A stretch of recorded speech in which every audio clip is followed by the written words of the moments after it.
अस्सलाम वालेकुम नाज़रीन, मैं हूं शाहिद अब्बासी। आज एक अहम खबर शाह महमूद कुरैशी साहब के हवाले से लेकर आया हूं। ये खबर क्या थी? शाह महमूद कुरैशी की चंद रोज पहले साइफर केस के अंदर जमानत हो गई थी। ये बेल होने के बाद शाह महमूद कुरैशी साहब ने अब जो अपनी श्योरिटी बॉन्ड जमा करवाना था कोर्ट के अंदर। ये श्योरिटी बॉन्ड क्या होता है? श्योरिटी बॉन्ड जो होती है कि कोई भी एक्यूज अगर किसी भी केस के अंदर वो जेल में होता है तो अगर उसकी बेल हो जाती है तो उसका जो फर्दर ट्रायल है, जो फर्दर प्रोसीडिंग है कोर्ट के अंदर, उसके अंदर वो श्योरिटी बॉन्ड कोर्ट को सबमिट करवाता है। एक शख्स जामन होता है, वो जमानत देता है कि ये जो एक्यूज है ये बर वक्त जो है तो यहाँ कोर्ट के अंदर पेश होगा और मुकदमे का फर्दर ट्रायल चलेगा।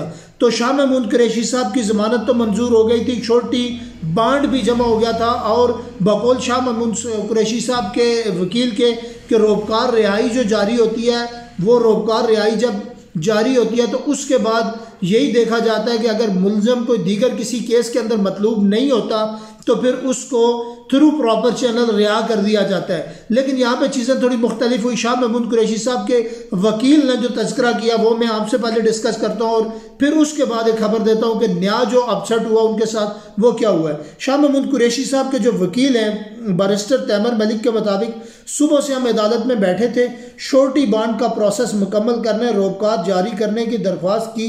मचलके जमा होने के बाद जज अबुल हसनात फाइल अडयाला जेल से G11 जुडिशल कम्प्लेक्स ले गए। हमें कहा गया कि वहां पहुंचे। हम 3:30 बजे जेल से निकल कर जा रहे हैं। अभी खबर मिली है कि 15 दिन में नज़रबंदी हो गई है। अभी जो उनको खबर दी गई कि मज़ीद 15 दिन के लिए शाह महमूद कुरैशी साहब को पाबंद सलासल वापस कर दिया गया। 15 दिन इनके ऊपर MPO लगाया गया है और इनको 15 दिन के लिए मज़ीद बिहाइंड द बार रखा गया है। और ये जो 13 MPO की लिमिट होती है, आया ये 90 डेज तक भी जा सकती है।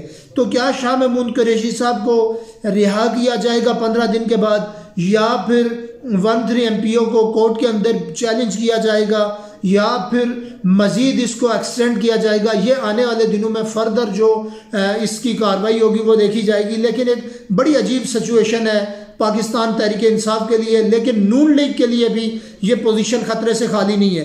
नून लीग की कुछ वीडियोस ऐसी भी सामने आई हैं जिसके अंदर मुझे बड़ी देखकर आ रही हुई कि कुरान पाक एक उम्मीदवार हाथ में उठाकर वोट लेने के लिए वो पब्लिक में गए। और ऐसी क्या सिचुएशन थी, ऐसी क्या सूरत हाल थी, ऐसी क्या ज़रूरत पेश आई कि पाकिस्तान मुस्लिम लीग नून के जो उम्मीदवार हैं वो कुरान पाक लेकर तो वोट मांगने के लिए निकले। क्या वो इतने गिर चुके हैं सोसाइटी में, अपना एतमाद इतना खो चुके हैं कि वो कुरान का सहारा लेकर, अल्लाह की किताब का सहारा लेकर वो जो है तो वापस मैदान में आ रहे हैं और लोगों से कस्में और वादे ले रहे हैं कि आप हमें कामयाब करें और हम आपकी खिदमत करेंगे। ये एक बड़ी अजीब सूरत हाल है और जगह जगह पर पाकिस्तान तहरीक इंसाफ के लोगों को बंद किया जा रहा है, पाबंद सलासल किया जा रहा है। कुछ ऐसे लोग, मैंने ऑलरेडी एक वीडियो की कि इलेक्शन से भी दस्तबरदार हो गए। क्या ये कुछ इदारों का प्रेशर है इन लोगों के ऊपर, इनके ज़ाती फैसले हैं? ये फर्दर जो ये फैसले कर रहे हैं वो लोग अपनी राय का इजहार करने से भी इज्तनाब कर रहे हैं। ऐसी क्या सूरत हाल है मुल्क के अंदर कि इलेक्शन सर पर है और गो न गो कैफियत है और कोई पिक्चर क्लियर नहीं, इलेक्शन मुहिम नहीं चल रही और सारी चीज़ें कूल डाउन होकर चल रही हैं। क्या ये इलेक्शन किसी को प्लेट में डालकर हवाला करके किसी को प्राइम मिनिस्टर बनाकर कुर्सी पर बैठाया जाएगा? क्या सूरत हाल होगी? इलेक्शन के लिए भी बहुत कम वक्त रह गया है। तो ऐसी सूरत हाल के अंदर कई लोगों के कागज़ मुस्तरद हो रहे हैं, कई लोगों के कागज़ों की मंजूरी हो रही है। ये भी एक बड़ा चैलेंज दरपेश था। पहले कागज़ छीनने का भी अमल खासा उरूज पर था। तो आने वाले दिनों में क्या सूरत हाल होती है, किस तरह की रुख हवाएं इख्तियार करती हैं, उनके ऊपर इंशाल्लाह हम आपको अपडेट देते रहेंगे। तब तक के लिए इजाज़त दीजिए। बहुत शुक्रिया।